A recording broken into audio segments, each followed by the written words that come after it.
नमस्कार, आपके साथ मैं हूं सपना मदेश और आप देख रहे हैं जगत न्यूज 24। तो आइए शुरुआत करते हैं कुछ खास खबरों से। गुजरात अंकलेश्वर की आत्मीय सोसाइटी में नए बने अम्बे माताजी मंदिर में आज से 2 दिन का प्राण प्रतिष्ठा महोत्सव बड़े पैमाने पर शुरू हो गया है। इस शुभ अवसर पर आज माताजी की एक बड़ी शोभा यात्रा निकाली गई।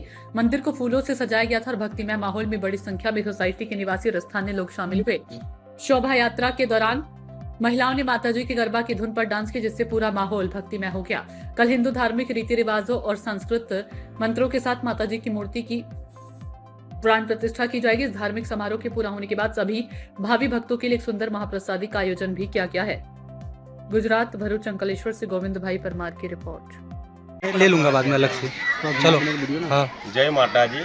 અમારા સાળંગપુર ગામમાં આત્મીય સોસાયટીની જે સોસાયટી છે તેમાં માતા અંબેમાનું મંદિર કેટલા ટાઈમથી બંધ હતું, એમાં મંદિરની રિપેરિંગ કામ કરી ભવ્ય સ્થાપના કરવાનું આયોજન રાખવાની ગણતરી કરી કે આજે ચૈત્રી નવરાત્રિ પાંચમના દિવસે સ્થાપનની જે ગણતરી હતી એ ભાવપૂર્વક પૂર્ણ થઈ છે। તેના પ્રમાણમાં આજે શોભાયાત્રા કલશ યાત્રા જે ભાવપૂર્વકથી પૂરી થઈ છે અને કાલે પ્રાણ પ્રતિષ્ઠા 24/3/2026ના રોજ સવારે પ્રાણ પ્રતિષ્ઠા છે અને સાંજે भंडारा भव्य प्रसादी आयोजन राखेलू है। जय माता जय माता। ऐसे ही अपडेट्स के लिए देखते रहें जगत न्यूज 24 और हाँ, हमारे चैनल को लाइक, शेयर और सब्सक्राइब करना बिल्कुल ना भूलें।